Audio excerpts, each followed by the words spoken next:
Genesis 30. When Rachel saw that she was not bearing Jacob any children, she became jealous of her sister. So she said to Jacob, "Give me children or I'll die." Jacob became angry with her and said, "Am I in the place of God? Who has kept you from having children?" Then she said, "Here is Bilhah, my servant. Sleep with her so that she can bear children for me, and I too can build a family through her." So she gave him her servant Bilhah as a wife. Jacob slept with her, and she became pregnant and bore him a son. Then Rachel said, "God has vindicated me. He has listened to my plea and given me a son." Because of this she named him Dan. Rachel's servant Bilhah conceived again and bore Jacob a second son. Then Rachel said, "I have had a great struggle with my sister, and I have won." So she named him Naphtali.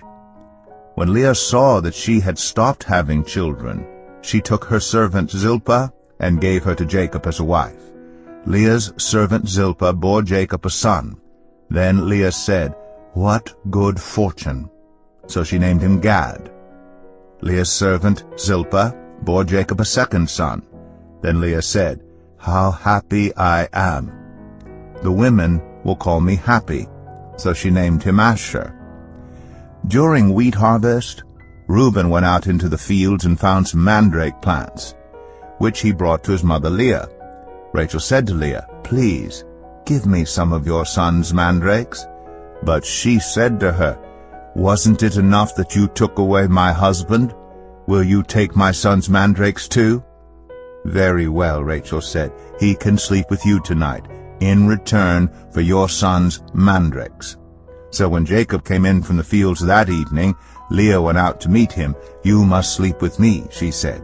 "I have hired you with my son's mandrakes." So he slept with her that night. God listened to Leah, and she became pregnant and bore Jacob a fifth son. Then Leah said, "God has rewarded me for giving my servant to my husband." So she named him Issachar.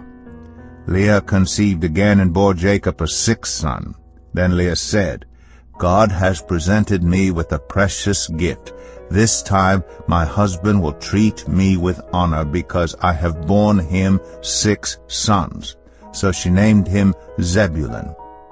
Sometime later she gave birth to a daughter and named her Dinah. Then God remembered Rachel. He listened to her and enabled her to conceive.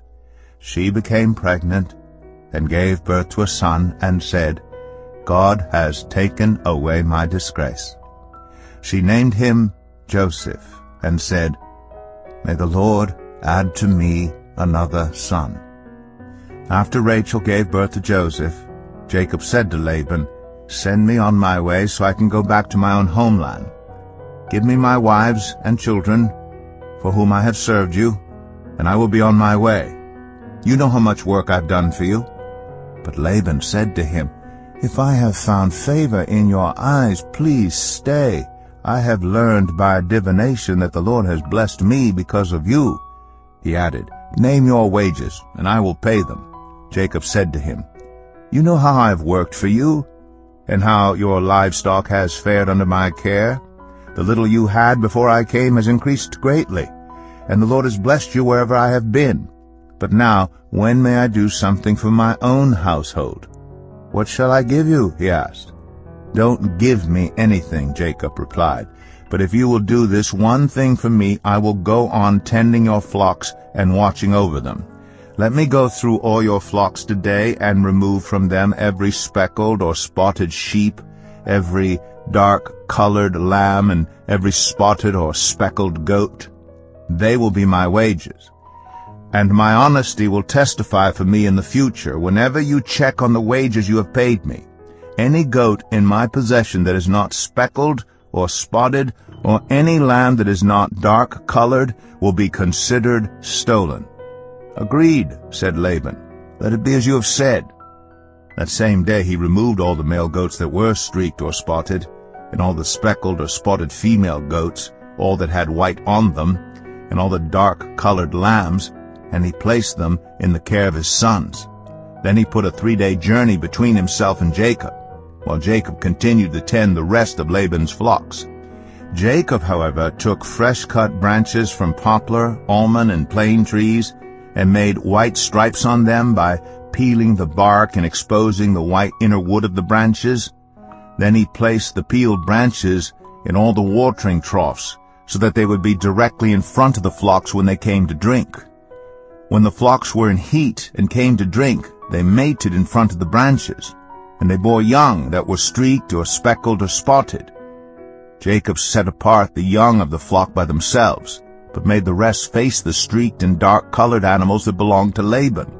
Thus he made separate flocks for himself, and did not put them with Laban's animals. Whenever the stronger females were in heat, Jacob would place the branches in the troughs in front of the animals, so that they would mate near the branches. But if the animals were weak, he would not place them there. So the weak animals went to Laban, and the strong ones to Jacob. In this way the man grew exceedingly prosperous, and came to own large flocks, and female and male servants, and camels and donkeys. Genesis